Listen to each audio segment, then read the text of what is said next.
পাহাড় আমাদের কখনো নিরাশ করে না। তার রূপের সৌন্দর্যের ডালি সাজিয়ে সে এক এক সময়ে এক এক রকমভাবে বসে আছে। হিমাচলের এই কল্পাকিন্নু সার্কিটে না আসলে সত্যি বুঝতেই পারতাম না যে প্রকৃতি এখানে কি রূপে বিরাজ করছে। গত পর্বে সারাহান থেকে কল্পা আসার হিন্দুস্থান তিব্বত হাইওয়ের রোমাঞ্চকর অভিজ্ঞতা আপনাদের সাথে ভাগ করে নিয়েছি। আজকে বলবো সেই সুন্দরী কল্পার গল্প।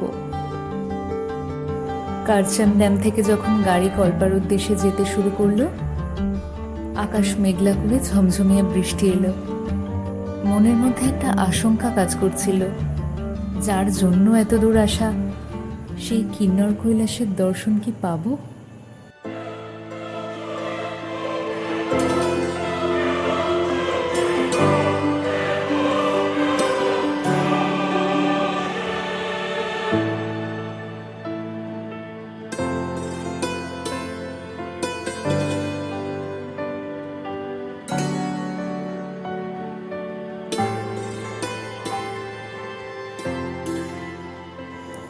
নীল আকাশের মধ্যে যেন প্রজেক্টরে ফেলা ছবি।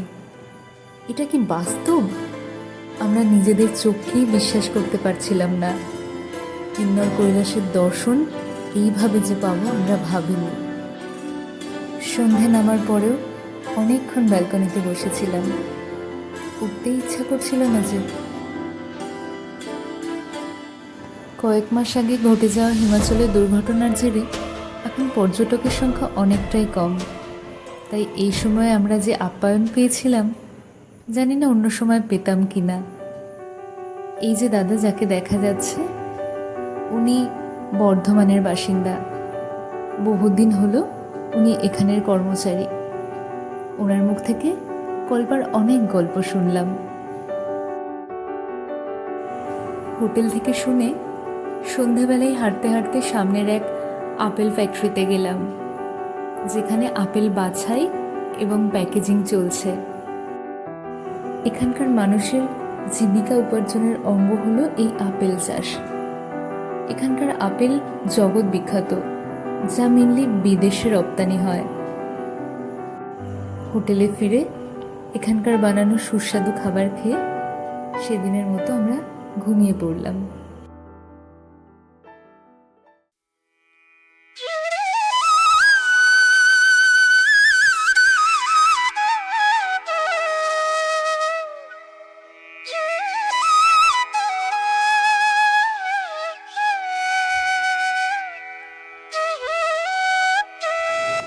খুব ভোর ভোর উঠে আমরা অপেক্ষা করছিলাম সূর্যোদয়ের।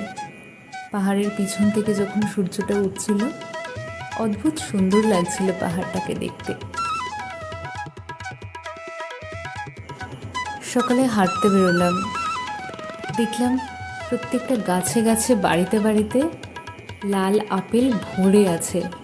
যেরকমটা আমাদের ওখানে পেয়ারা বা আমের সময় হয়, ঠিক তেমন। গ্রামের প্রত্যেকটা প্রান্ত থেকে এই কিন্নর কৈলাস রেঞ্জটাকে এত সুন্দরভাবে দেখা যায়, যেন মনে হয় কল্পা তৈরি হয়েছে একটা ভিউ পয়েন্ট হিসেবে।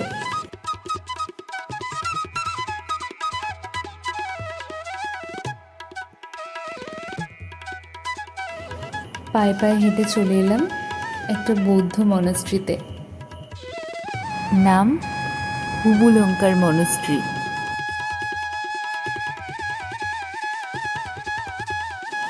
এই কিন্নরের বেশিরভাগ জায়গাতেই দেখলাম পাহাড়ের এই পাথরগুলোকে সাজিয়ে সাজিয়ে বেশিরভাগ দেওয়াল বা পাঁচিল তৈরি হয়েছে, যা দেখতে ভারী সুন্দর লাগে।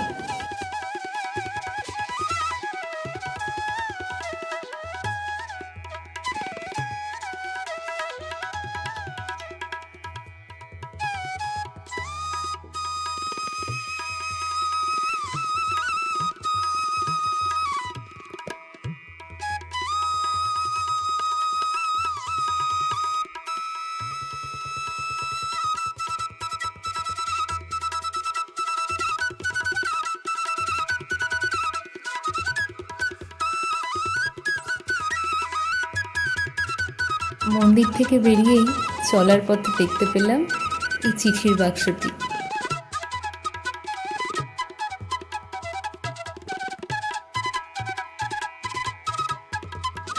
সকালবেলা গ্রামের এই আনাচে কানাচে ঘুরতে, এখানকার মানুষের সাথে কথা বলতে বেশ লাগছিল।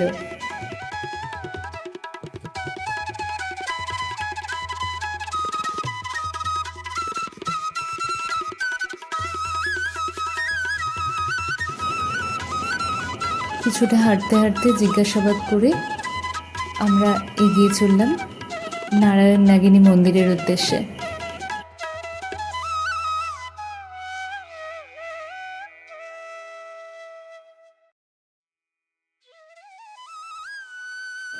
এখানকার প্রত্যেকটি মন্দিরই কিন্নরি স্থাপত্য শৈলীতে তৈরি, কাঠের অসাধারণ কারুকার্য আর কিছুটা প্যাগোডা স্টাইল আর্কিটেকচার।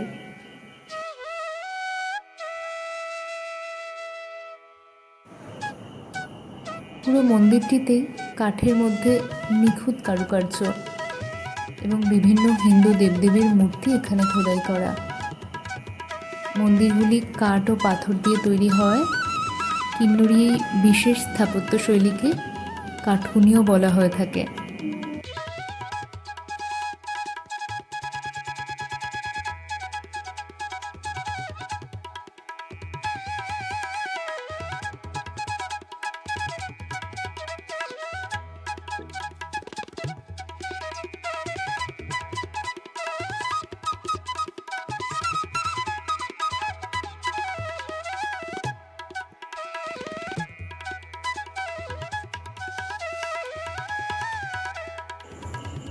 মন্দির চত্বর থেকে কিন্নর কৈলাস পর্বতমালার রেঞ্জটি পুরোটা খুব সুন্দরভাবে দেখা যায়।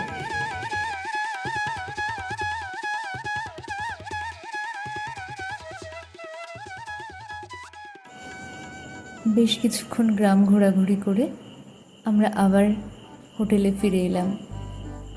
আমাদের এই হোটেলটির লোকেশনটিও খুব সুন্দর। আমরা যে এজেন্টের থ্রু দিয়ে এসেছিলাম এবং যে হোটেলটি বুক করা হয়েছিল আমাদের জন্য, হোটেল ডেস্টিনেশন, তার লিংক আমরা ডেসক্রিপশন বক্সে দিয়ে দেব। কল্পার সৌন্দর্য পুরোটাই লুকিয়ে আছে এই কিন্নর কৈলাস পর্বতমালায়, যার থেকে এক মুহূর্তও চোখ সরাতে ইচ্ছা করে না। আর রৌদ্র ঝলমল আকাশে আমরা দেখতে পেলাম সেই 80 ফুট লম্বা শিবলিঙ্গটিকে, যা এখানকার মানুষকে এক অদ্ভুত বিশ্বাসে জড়িয়ে রেখেছে।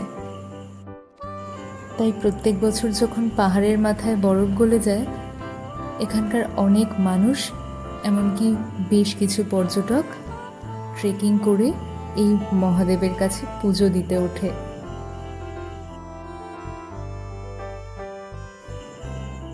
কথিত আছে দিনে 3 বার এই শিবলিঙ্গের রঙও পরিবর্তন হতে দেখা যায়।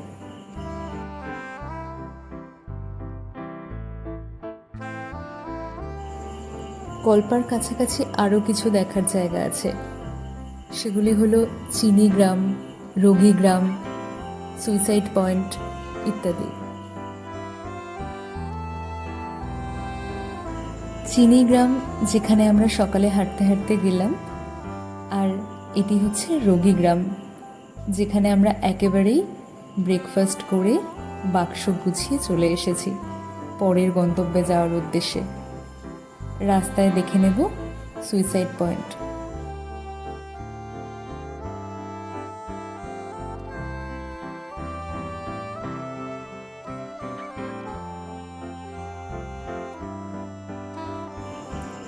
রোগী গ্রামের সৌন্দর্য দেখেও আমরা এতটা মুগ্ধ হলাম, মনে হচ্ছিল এখানেও যদি একটা বেলা কাটানো যেত, বা কেউ যদি এখানেও আমাদেরকে একটা থাকার আস্তানা দিত, তাহলে বেশ একটা দিন কাটিয়ে দিতাম।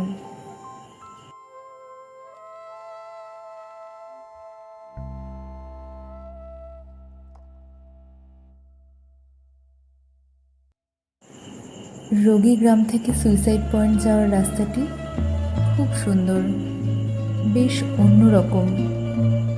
সেই আবার পাথরের পাহাড় আর একদিকে গভীর খাদ।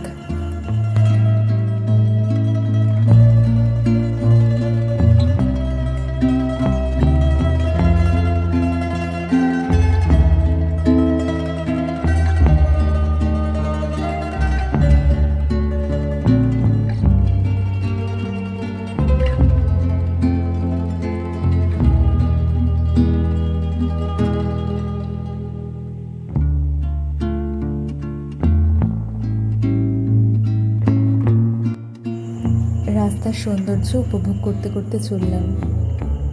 মাঝে কখনো কখনো পাইন দেবদারুর জঙ্গল, কখনো বা দূরে দেখা যাচ্ছে সেই আমাদের কিন্নর কৈলাস পর্বতমালা, আর একদিকে গভীর খাদ।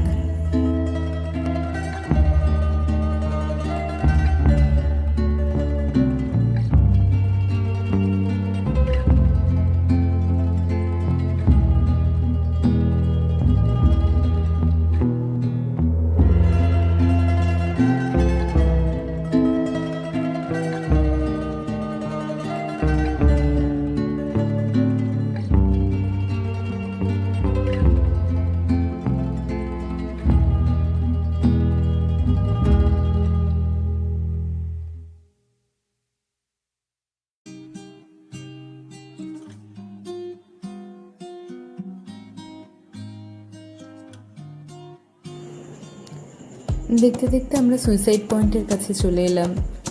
জায়গাটার এই অদ্ভুত নামকরণের সার্থকতা জানতে চাইলাম ড্রাইভার দাদার কাছ থেকে। তার কথা অনুযায়ী এখানকার খাদের গভীরতার জন্যই এই রকম নাম।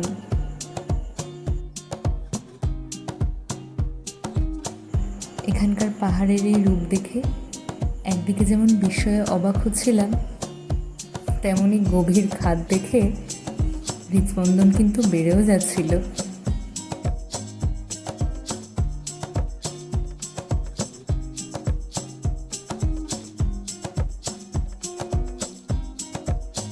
ভাবতে অবাক লাগছিল, আজ যে পাহাড়কে এরকমভাবে দাঁড়িয়ে থাকতে দেখছি। এখানকার রাস্তাঘাট, গাছপালা সব কিছু দেখে মুগ্ধ হচ্ছি। কাল হয়তো প্রকৃতি তার নিজের জিনিসগুলোকে আবার অন্যরকমভাবে সাজিয়ে নেবে।